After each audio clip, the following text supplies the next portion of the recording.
I would say the biggest problem in education today is that there's this idea that everybody gets an opportunity in education, and that's true, but not everyone gets an opportunity at the same quality of education, and even within that, the same opportunities within an educational system.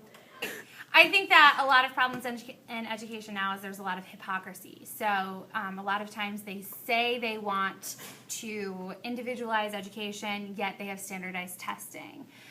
They say that they want to have smaller classes, yet they are cutting funding, which cuts teachers, which means that classes are getting bigger. So there's a lot of beliefs that are said, and people say this and they talk a good game, but then they make direct decisions that contradict the supporting of those beliefs and pedagogies and ideologies. So I think that's a huge problem. I think the biggest problems are that we are now tying classes to a standardized test. We are not allowing for the critical thinking aspect and for students to go into deeper, more depth of understanding of concepts. I think we also teach way too many and don't have time to explore deeper, farther in.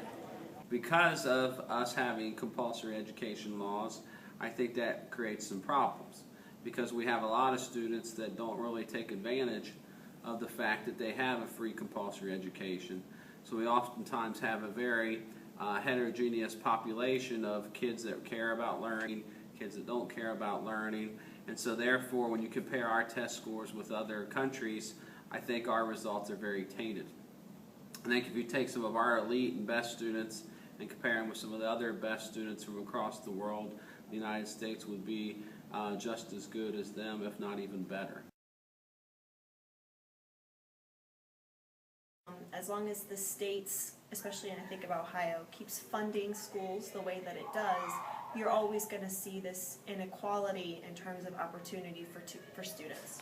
Stop interfering. Have nothing to do with it, because you have people that have no idea what they're doing, trying to make, like governors making rules about what people should take. These governors are not education majors. So you have people saying this is what you should do in education that aren't education majors.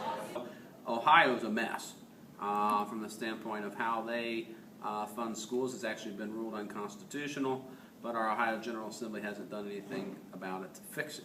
First of all, from a government perspective, I don't believe that the federal government should be involved in education because it's not one of their constitutional responsibilities.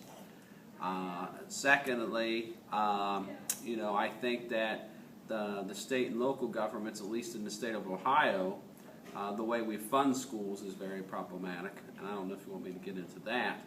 So since we base a lot of our funding on property taxes, more affluent communities have a greater tax base to generate their revenue from, and so therefore that's why you have a discrepancy in education. I would say that the federal and state government need to either invest wholly in actually supporting what they say they believe, or there just needs to be educational reform. And a lot of times I think that when people believe that they can run a school system like a business, which most politicians seem to believe, that we have problems because this isn't a business.